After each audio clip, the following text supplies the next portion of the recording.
Welcome. Hi, welcome to Chameleon. Chameleon. I missed the cue, but it's okay. What are we talking about today? Today we're talking about what you're probably watching us through right now. And that is social media. Instagram, TikTok, Facebook, WhatsApp, LinkedIn, everything and anything that you use to connect with others. And that is kind of our definition of social media. But if you really look at a textbook definition, which I pulled up, as I usually do on every episode, social media refers to website and applications that enable users to create and share content or participate in social networking. Thank you for this definition, because it really boils it down to what do we think about these websites and applications and what do we observe is happening in them. And then the second layer we want to talk about is how we actually both had a very different view on how we not necessarily use social media, but how we perceive it in our day-to-day lives. So interesting, right? Like, as soon as we said, oh, should we do something about social media topic, our whys were so different. The reason why I wanted to talk about and the reason why you wanted to talk about was so different. Our perspective on it. Like, I thought, oh yeah, let's really talk about it, because from my perspective is like, I feel like everything that I hear about it is very negative. It's really like, oh, you know, if you're really a mindful person or if you're really good with all of this, then you shouldn't be using social media. You shouldn't even have the app on your phone, or you should use it very like, you know, tiny and be really careful with it. And it's really all that, you know, perspective of what's going on there is negative, as in it's only people that are fake, that use filters, that alter how they look, alter how they sound, alter everything, and only show one side, very, very tiny side of their life, and how it can attack your mental health. And this is really, when I hear the word social media, this is really what comes to my mind, is all the negative side of it, and how obviously we all use them. I mean, not all, but most of us use them, and how we are actually struggling to navigate through the usage of it without getting too much of the negativity. But you had a different take on it. I had a completely different take. I actually thought people who don't use social media or have used it before and removed it from their phone had a rather unhealthy relationship with it to begin with. It's that they couldn't discipline or control their consumer aspect of it, where it was either consuming them to have it on their phone, or they were consuming the ish out of the platforms where they would constantly go consume content and nothing would be enough, and you'd follow over and over more people to quench that thirst of accessing information about other people. So for me, I have all of them under the sun on my phone. And so what, kind of, you know, I have them. If I want to look, I can look. If not, I don't. I feel I've reached such a healthy place with my social media. And I think it's also because I'm not a big poster. I don't make a career out of it. I know people who make a career out of it that definitely need to check their numbers probably. If you know, the right audience is reached, if, you know, they met a certain type of views so that the brand that supported them can support them again. For me, it's really just, I've really looked at the positives, and that's what shocked me when we had the discussion first and we decided to record this. For me, social media was a platform to connect with loved ones. That's it. I come from 2 different countries and I've met friends all over the world. I don't have everyone I love in the same location or town, fortunately and unfortunately, because that's how life happened to be for me. And the fortunate side of social media for me is I can still see what they're up to. I can hear what they're up to. I don't necessarily have to be in touch with them on a minute by minute basis, but I know their whereabouts. I know what they're up to. And that gives me such a big opportunity to enable a connection that before would be just sending a letter or, you know, call them in a long distance phone and it's costing you so much money. I remember those days where I wouldn't really call friends that were overseas until I visited them. Like, I remember the Skype times when I was in Australia and going to e-coffee shop, like e-coffee, I don't know how it was called. Internet cafe. Internet cafe. Yes. Going to an internet cafe, you have the webcam there and you're doing a Skype call, and it's so much effort to reach out to loved ones, and you have to tell them everything that's going on. And obviously I relied a lot on postal cards. This is gonna make us sound so old. You said letters, I'm saying postal cards, and now we're talking about Skype. But this was the reality, before really social media. I was doing this so much.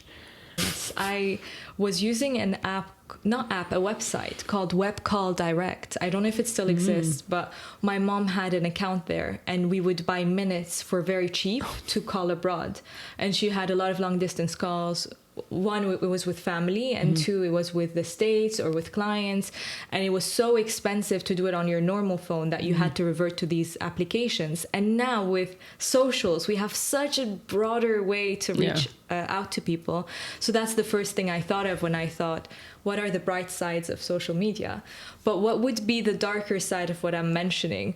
I'm talking about all the connections and all the bright sides that I find in using social media. What would be the first thing that comes to mind when you think of, yes, but...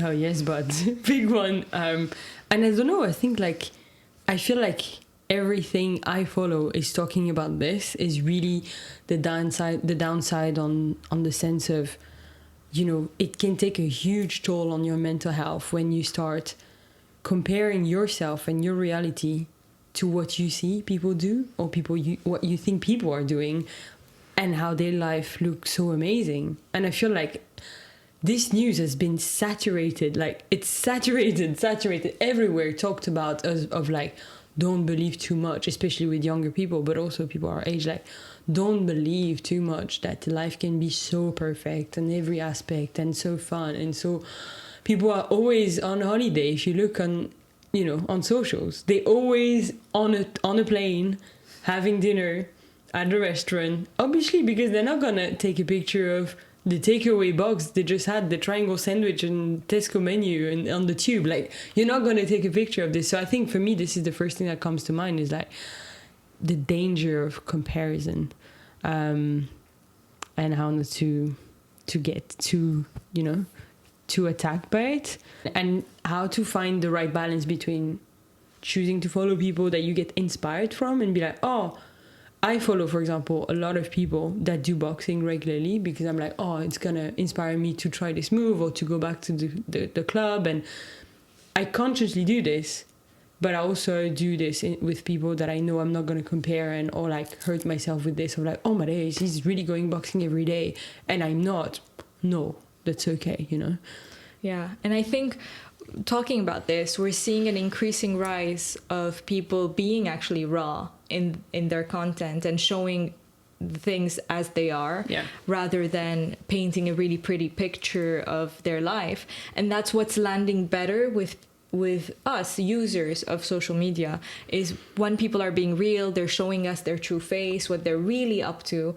We feel better about ourselves, but we also feel better about these people that seem to have everything together. They also have terrible days. They have bad hair day, they have, period cramps, and they have hormonal days where they don't want to be on camera, but they still do it because it's their job. I think, again, there's always a silver lining, but it's really up to us to look for it and search for it and not immerse ourselves in the fake, pretty, happy, where everything's painted bright. I have that problem. I don't share much. I only do use my Instagram, I would say, as like a photo album of my travels. Album, yeah. I was about to say, it's like a landscape. That's album. it. Yeah. Oh, this is pretty. Let me take a photo of it and upload it. I never really think about it much more than that. And what you said, right? They might look and, oh, she travels all the time. Well, in between all these travels, I have periods of horrendous moments or sadness that's probably not pictured there. But that's when I think, look at the platform you're using. What is it intended for? What are you looking for there? I consumed a lot of YouTube when I was growing up, late teenage years when it was around, and people would film vlogs. And these vlogs had everything. Yes. The good, the bad, the ugly, no makeup, putting your makeup there, showering. It was really raw. And that's what I enjoyed the most. And why? it's really think about what are you trying to get from that video and from that content. Do the same with Instagram. What is serving you, or what is feeling like, oh, I am having feelings that are unhealthy, desire, envy, jealousy. You know, are you following a content because you're inspired by it, you want to kind of give encouragement and support to the person, or does it feel like it's giving you negative sentiments about yourself? Then reevaluate if this is the person you should be following. It's exactly what you said around, if people are really just putting filters and showing the best side, how is that making you feel, is a great point to think about. And I want to touch on a little bit, I don't know how much longer we have left, but the news aspect of social media, of how we see a lot of misinformation being spread. Would love to hear your take on it. And then I can talk about maybe the other side. I don't know. I am not someone that consumes a lot of news through like outside of social media. So it's really weird because it's like, it's where, I mean, I follow a lot of like feminists and activists that would give me news that usually are just more accurate. And then I can go in huge argument with my parents about what they've heard on TV.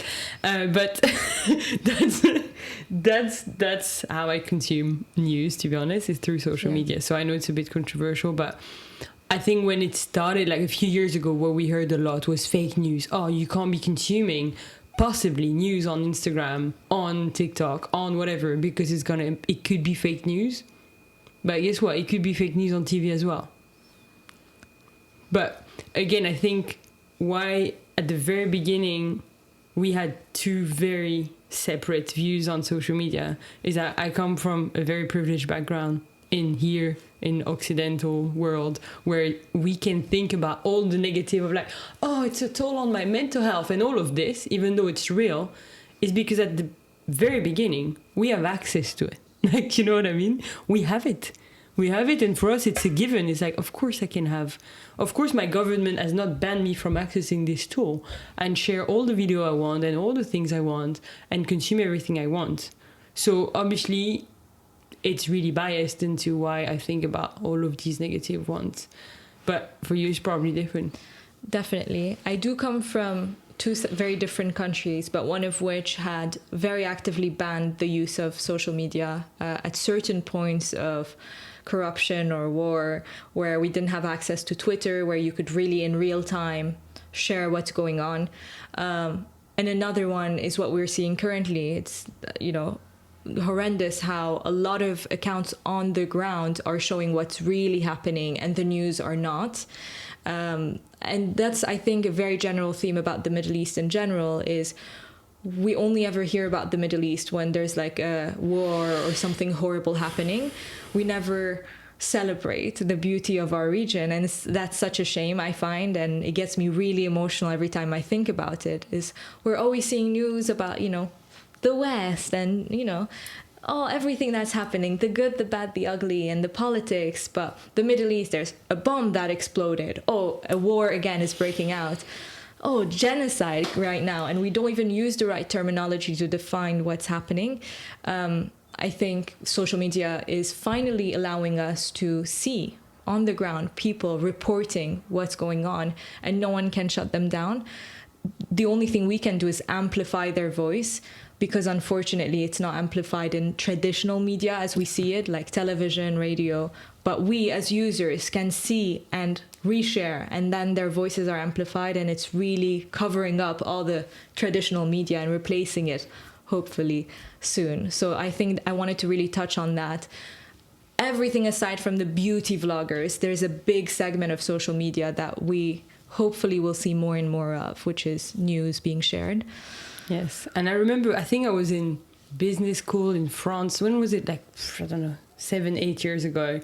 And I remember, like, when it came to the news of like, oh, some people had named their kids Twitter or Facebook, and people in France would be like laughing, like, ha ha ha, stupid people, it's so silly.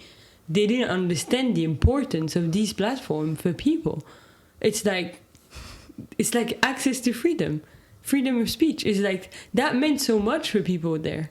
For us, it's like, so funny. Yeah, because you have it and you use it to take pictures of your food. But no, it's been an interesting. What an interesting topic. How can people use social media? Yeah, obviously, as you feel. But I think what has helped us, what has helped me, very, very big on, is curating. It means exactly what you said about earlier, as in assess a bit your feeling when you see something, how it makes you feel. If you feel, like you said, envy, jealousy, don't be scared to unfollow. Yeah. If you don't want to be like, if it's someone you really know and you're close and you don't want to vex them or whatever, you don't have to unfollow, but you can mute their post, you can mute their story. Those are settings on Instagram or on other application where you can just mute and like gently just remove it for you. And it's not mean towards them, it's to protect yourself. So unfollow is huge. And not just for jealousy and envy, but also anxiety and stuff that just bring you stuff that are quite negative. And then on the other side, like, go and follow stuff that brings joy to you. And I'm not saying follow a million accounts that have cat videos that are funny and just use it as an escape. Like, that's what you don't want to do, right? Escapism. But follow stuff that really bring you stuff that you value, that brings you news that you value. Oh, I didn't know this before. Oh, I want to dig deeper on this. Yeah. Oh, I want to think about this again, so I'm going to follow it. And that's why I can follow news so well on my socials, because I trust the source that I rely on, and my friends that I follow, I really appreciate to know where they are, what they're up to. So curating, follow, unfollow, mute, choose wisely what you consume and what you're putting around you. Yeah. That's such a great point. And I think the other side, where you're talking about the consuming side, you can also think similarly about what you put out there and when you create. What is the intent of this post? Do I want to inspire, inform, educate, raise awareness of something, or just, for yourself? It could be a test of putting a content out there, see how well it performs. But be intentional with how you create and consume. That will lead to already so much better usage of these social media platforms. And think about what you want to get out of it. There's a lot of sites also that are not just for social networking. It could be business networking. It could be having a phone call with a loved one, and it's really private. It's not out there for everyone to see. So have a think about how you interact with all of these at different points. If it feels like it's consuming you, then there's somewhere there that you can adjust your behavior. But all in all, we can talk about this for hours. If there's anything that resonates, anything that you want to point out that we might have missed, please do respond to these. This is a conversation with you that's not really happening in real time, but we have been loving hearing feedback. So I'd love to also record this and hear your feedback, reach out, interact at the end of this podcast. And we didn't mention much ego, but I think when it comes to platform like LinkedIn or Instagram or any other, see when you want to add a comment to something. Is it ego driven, or is it really because you're trying to connect with this person?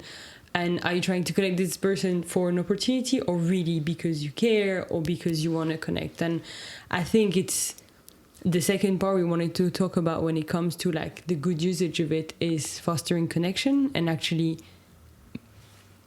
right now, this conversation we're having, it's creating dozens and dozens of other conversation outside of this room, because people reaching out and talking to us about how they've applied to what we talk in here. And this is exactly the same on your Instagram, your TikTok, your LinkedIn. You're going to post about something, or someone posts a story, and you can reply and be like, oh, I actually do this as well. Do you want to meet? How many people have I met in real life to do an activity together just because we realized on our story we had some common ground? And people that sometimes I don't know very much, but then you go and do a breathwork session together, go and try a new gym down there. Like, it could be anything. I think you're talking about the aspect of, we've seen a lot of people who have traits that are potentially more introverted, and social media can help them make connections more easily than in real life. Don't forget as well, if you make friends online, to be careful and to look at, is anyone really pretending to be someone else or being themselves? Is this friendship potentially something you can bring to the real world and, like you said, turn into an activity or a hobby to do with someone that you've met on there. But don't forget as well that people most of the time will try to show the best side of themselves. So how do you want to show up on these different platforms? Be as authentic as you can, be intentional, and hopefully you'll have a great time. And hopefully you won't be addicted and won't have to delete them. And for safety purpose, if you meet someone for the first time in real life, make it in a public place so that you're safe, and tell people where you're going. But tell people where you're going. I'm never thinking about saying this, but obviously we could have younger listeners or people that talk to really people that they've never met. Yes. When we say we've, created an event out of social media and we've met everyone, it's always been at a social place. We never create closed groups, and do not do that. Thank you for listening, and we look forward to hearing from you, and see you next time. See you next time.